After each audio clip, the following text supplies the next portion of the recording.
Because the people who are truly called by the Almighty, they possess the power to carry out the job without the aid of others. Talk to me.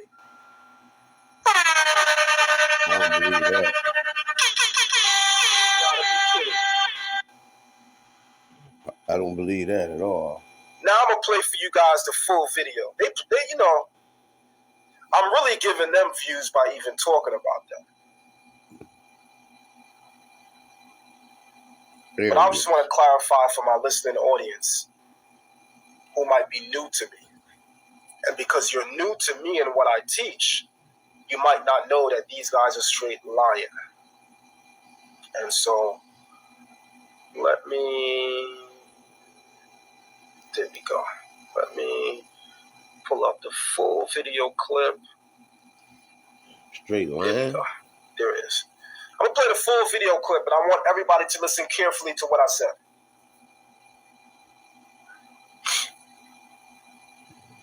In the book of Genesis, chapter 1, verse 1, which reads, "In the beginning, God created the heavens and the earth." The literal meaning in Hebrew is Bereshit, which means in the beginning. Bara means he created. And I might throw you off with this, Sonetta. The next one is Elohim, which is God.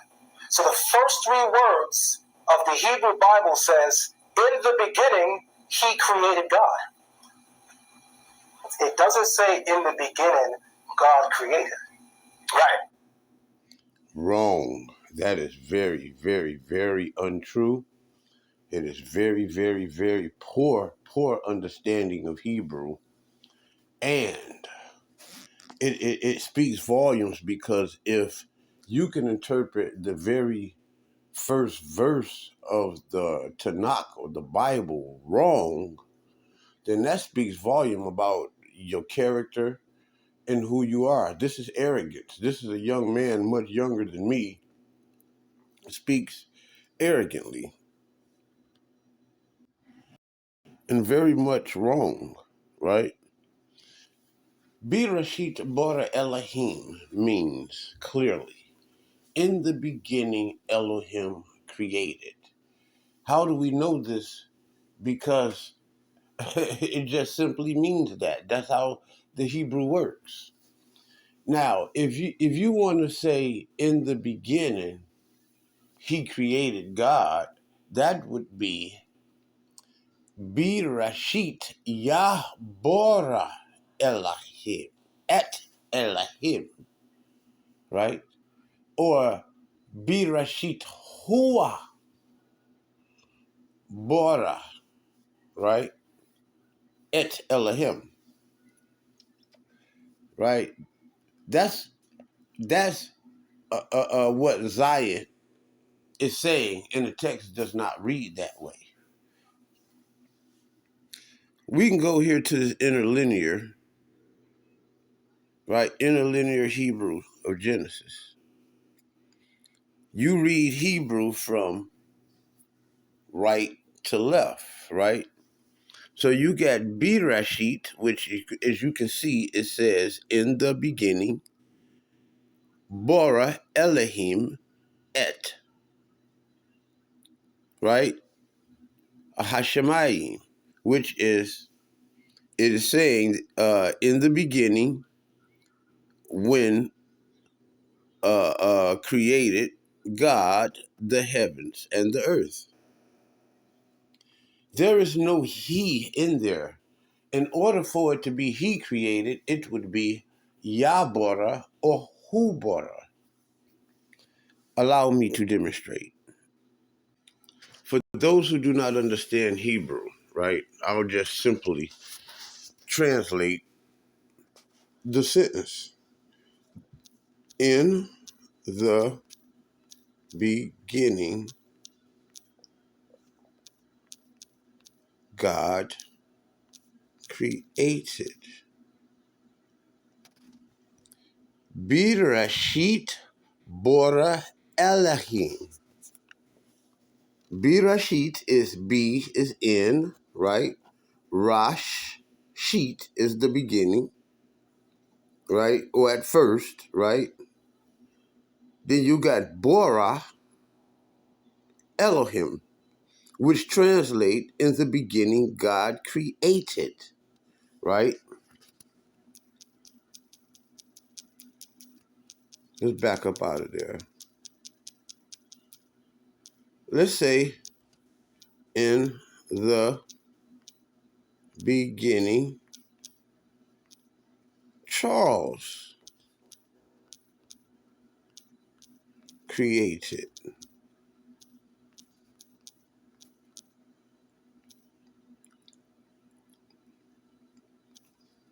And earth, right? You'll see that's Bereshit, Bora, Yarls, at Hashemayim, Wa Haaretz. You got Bereshit, Bora,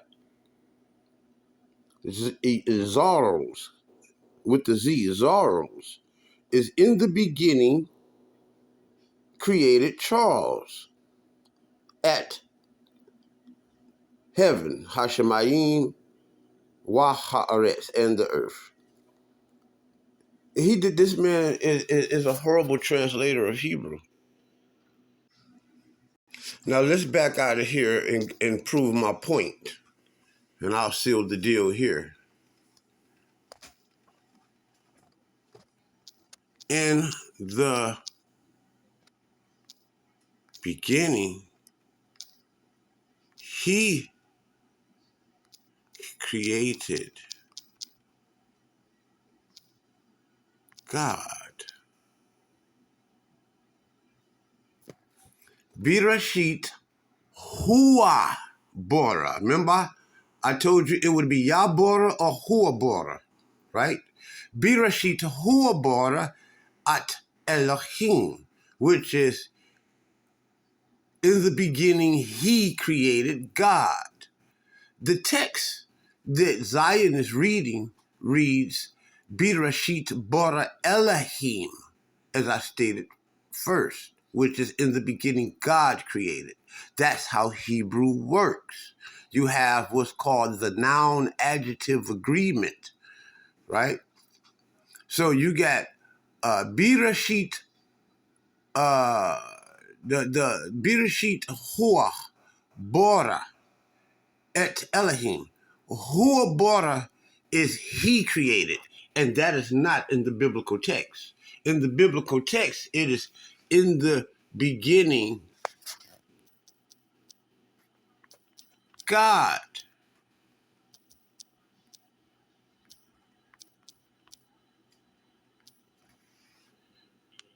created, which is Bereshit Bora Elohim, which is the first three words of the Hebrew text.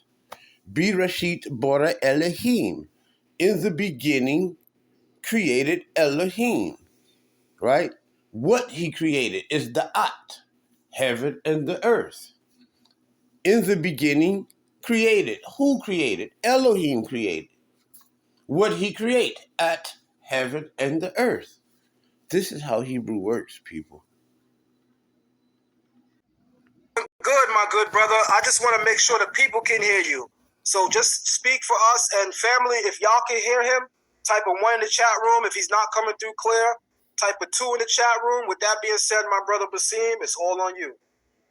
Okay, so most of people know me as Global Media Inc., but my real name is Bassem. My father's Lebanese, my mother's white. So my father's a Muslim, my mother was Catholic. So when it comes to Islam, Christianity, and speaking Arabic and English, I'm fluent in it. But I also wanted to explore Judaism. And when I came across Zion Lexx, I started buying his books and watching his live streams. And I was fascinated by his teaching skills. I watched him take on the Kemetic community by his damn self, walk in that building as one man and present his presentation. He speaks, reads, and writes the Hebrew language in various dialects and forms fluently. I'm not talking about memorizing a few words and shalom, brother. No, I'm talking about holding a conversation for an hour if need be. Well, people, we have no evidence of that. We have no evidence of that, right? I have studied linguistics in colleges and universities. I've also studied these languages on a grassroots level, meaning that I have had lessons and exercises with the native speakers of both Israel and Yemen and Lebanon, right? And Iraq. So, Zion Lexx, I'm going to show y'all how this stuff works. When you're talking about being fluent in a language, okay, fluent means that you can speak over 10,000 words and you have them locked and sealed within your memory. When you first learn a language, you learn the grammar, you learn some words, you learn how to the syntax and all of this stuff, right? You know, how to conjugate verbs and how to delineate nouns and the masculine and the feminine and the rules of pretty much the grammar, the rules of the language. And after that, you boost up your vocabulary from your first word up until about 3,000 words. You are speaking the language as what is called a conversation level. So just because you can conversate for hours in a language, for with 3,000 words is enough words where you can conversate. That does not make one fluent, right? And then after, I would say from 3,000 to about 7,000 words, right? You are what's called proficient in the language. And 10,000 words or better in any language, you are fluent. And Zion Lexx is not fluent in any language other than Hebrew. I study this. He's not even good in Hebrew. I'm exposing the Israelite frauds in the community. And I warn y'all to watch these guys that I told y'all about that are still floating around Sinetta after the Polite case. In order for an Old Testament Israelite to turn New Testament, it is a straight fraud, people. Everybody knows that America is a Christian society. And I've had many people tell me that the reason why I'm not blowing up is because I got to put a little JC in it. And that's what Zion is doing. He is putting a little JC in it because he feels that with put JC in it, that he's going to blow up. This man don't know. I spent a lifetime in that mess.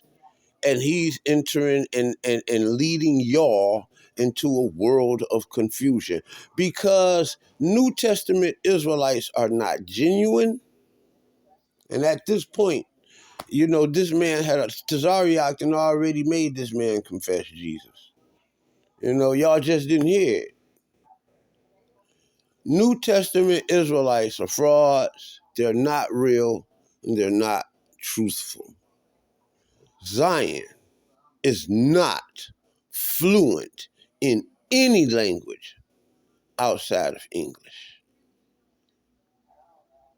And that's a fact. Oh, and I speak very good. I'll probably speak somewhere between, and I'm gonna be honest with you, my Hebrew is somewhere between conversation and proficient, and my Arabic is somewhere between conversation and proficient. I know thousands and thousands of words, and I know how the language works, and I know how to use the language. All right, peace, shalom. Peace to my teachers, Ben Levi, Ben Dawood, and Professor Nadir Mushin at Wayne State University.